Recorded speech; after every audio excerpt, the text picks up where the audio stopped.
What's going on, everybody? Jeff here. Welcome back to the channel. All right, AMC reported earnings about a week ago, and we are just under 1 week away to finding out whether APE is going to be converted to AMC and whether or not there is going to be a reverse split.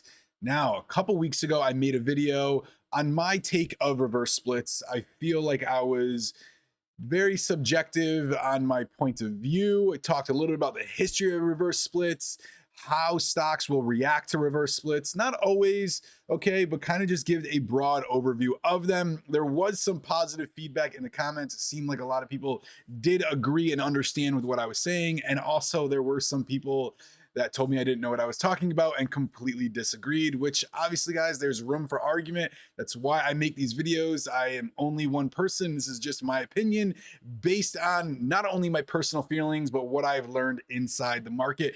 So I want to give a little update on where we stand currently when it comes to the reverse split. And I also want to talk about this threshold security issue. There are some tweets I will see and people messaging me about their frustration with AMC being on the threshold list for an extended period of time. They also try to cross-reference to how long it was on the threshold list before its run up in June of 2021, and also how long GameStop was on the threshold list and so forth. So we're going to go over that a little bit.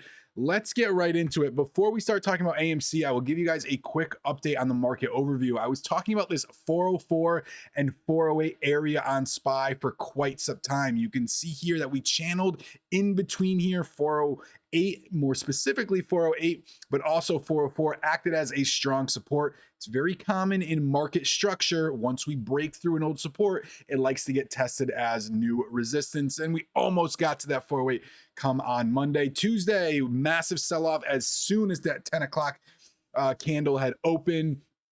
In Jerome Powell's notes, a couple things were stated. One being that the terminal rate will most likely be a little bit higher. Now, currently, that was not priced in. We talk about what is priced in into the market. We had a 25 basis point hike last FOMC.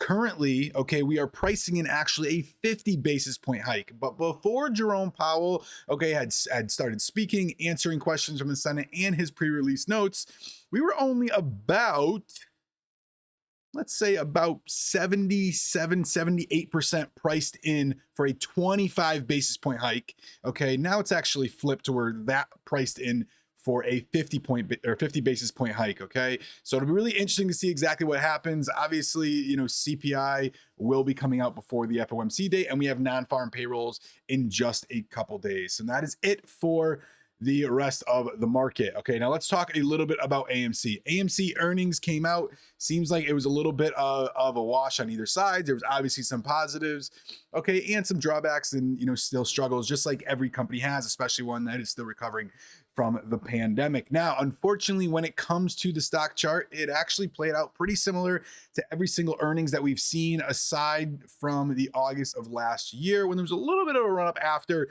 going into the APE dividend. And unfortunately, where we started to base around that $6 price point, we had a massive rally moving up into it. Even though it was on a little bit of, I'll still say, low volume overall, higher relative volume compared to the days prior and even weeks prior, but overall lower volume. And then we just kind of get brought back down to that current level. Okay, so let's talk quickly about this threshold security list. Just want to give you a brief update. First of all, the first thing that comes to mind when it comes to this threshold security list is it seems like there's absolutely zero enforcement. Okay, this is something that we talked about, and if you're new to watching some of my videos, or if you remember, this is something that we talked about very heavily in 2021. All right, and it seemed like there was zero effect on this. There was failure to delivers, there were requirements on these failure to delivers, and every single time that criteria was met, there was no one there to be able to enforce these rules. Now, everybody asked the big question of how long can a stock be on the threshold list. Now, if you remember Overstock was a massive squeeze that happened quite a long time ago. They're running a little bit different of issues. This one was being, pretty much forced into bankruptcy, had some buyout talks, but it was a little bit different of issues, but still something very similar when it comes to an AMC and a GameStop, really hurt by the pandemic. Revenue is going to be, heavily decreased and so forth. Obviously, Overstock did have some other issues I'm not going to get into, but if you take a look at their threshold list history, and this comes from the investors.overstock.com, it appears on the threshold list, the SHO or regulation SHO threshold list, okay, for 666 consecutive trading days. Okay. Here's on a 13-day regulation for 800 trading days. Okay. 160 over the last 1300. And it goes on about all these different, numbers talking about how long Overstock was on the securities threshold list.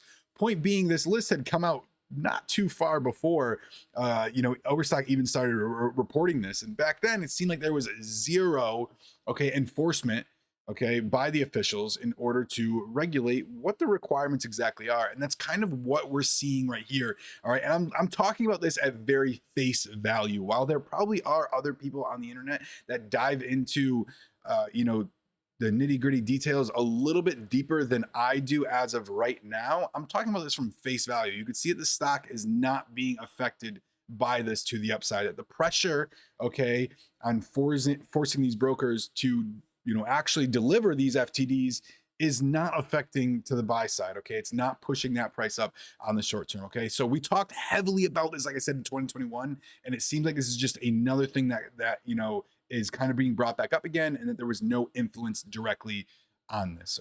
Now let's talk about the reverse split. Now I made this video, like I said, you can go check it out. It was about 2 weeks ago. It talks all about the history of the reverse split. Now here makes me a believer that this is actually going to come to fruition. Thanks to Antera Capital's ape holdings, a yes vote looks possible. It says it right in this article. The Street, they do make articles. It's kind of like Seeking Alpha. They do make articles that can be one-sided. This seemed like it was a little bit unbiased and kind of just like delivers some of the facts, talks about the split, talks about the conversion. More than half of the shareholders must vote yes to approve the proposals. Management's goal is to use apes to raise more cash. However, by converting apes into AMC common shares, the company will dilute its stock, which will certainly hurt AMC share price. Now, one thing that I will say, because I know there's going to be people in the comments saying, yeah, but it's going to force the shorts to close. It's going to do this. It's going to do that. And you're trying to play, chess, when in reality, this is checkers in front of us. You have to look at this, in my opinion, from the face value.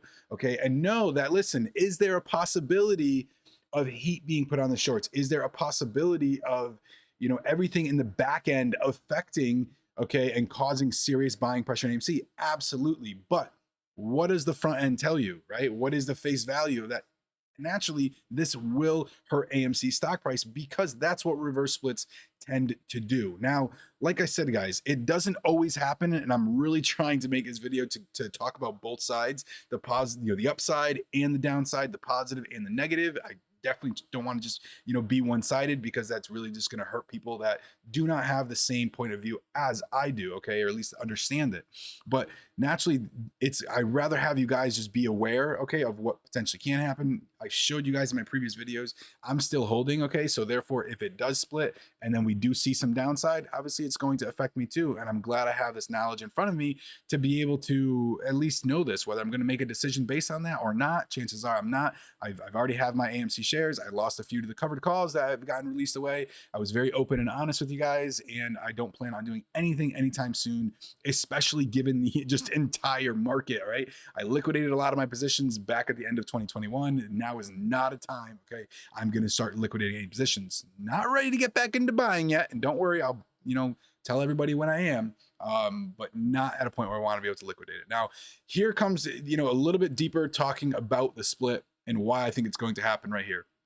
Antera Capital has also agreed to vote yes to the share conversion measure, guaranteeing at least more than a third of the necessary votes. So you think a third, 33%, you got more than a third, you can run the numbers, by taking a look at exactly how many they own and so forth. Well, let's say we're sitting at about 35, 36%. So it's a very small amount of shareholders, which could potentially be institutions, that are needed in order to get that 50% vote. All right. Considering nothing has been said talking about this, there is a good possibility that is going to go through, as this article states. Here is some of my worries. When you think about this, Antera Capital, right? Company has a big advantage in improving the proposals. One of the key reasons is the fact that hedge fund Antera Capital has acquired 60 million ape shares with an agreement to purchase a further 196 million shares, about 255 million Ape shares. Now, if this conversion goes through, we know exactly what's going to happen to Ape stock price, right? Because it's going to be a 1-to-1, but currently it's not valued at a 1-to-1. So their value of Ape shares is going to skyrocket. Okay, you have to think about this in very simple terms. The value of what they're holding is going to skyrocket, means they're going to be in the green, right? So they're going to have a heavily green position. That's one. Two, Adam Aaron, the media, and every single person knows that his goal is to be able to raise capital. Now, every time you raise capital, you drop an offering, it dilutes not only the market cap, but it dilutes the share price. It dilutes how many the value of the stock. All right, you're not bringing any more revenue to the company. You're not acquiring anything else. You don't have any other product being launched, and you're causing for a higher valuation when it's not valued at that. And that's exactly what an offering does. So they know this. So knowing that, listen, they're going to be in a heavily green position, and they're going to potentially do an offering to be able to raise capital because it's been publicized to us. The possibility of Intera Capital dumping some of these shares, no matter what is said in further agreements, okay, whether they have to hold for 30, 60, 90 days, doesn't matter what we have read on the front end. We want to talk about what happens on the back end, right? What are the loopholes, okay? And I know some people are going to be like, oh, well, Jeff, you don't know this, you don't know that when it comes to, what their agreement is and so forth. Well, there's a lot of stuff that doesn't get publicized to us and what we don't know on, that happens in the back end. And that's just something I just want to keep in your mind. That is my worry when it comes to, the conversion, and when it comes to the split and so forth. So guys, my goal in this video is not to deter you whatsoever. If you are still in this position, you've been riding through us for a long period of time. And like I said, in no point in shape when I made it ready to sell after what we've already been through, right? But it's very good, in my opinion, to have this knowledge in front of you guys. So like I said, we will see exactly what happens. I'll continue to update you. That's it for this one. I'll see you in the next one.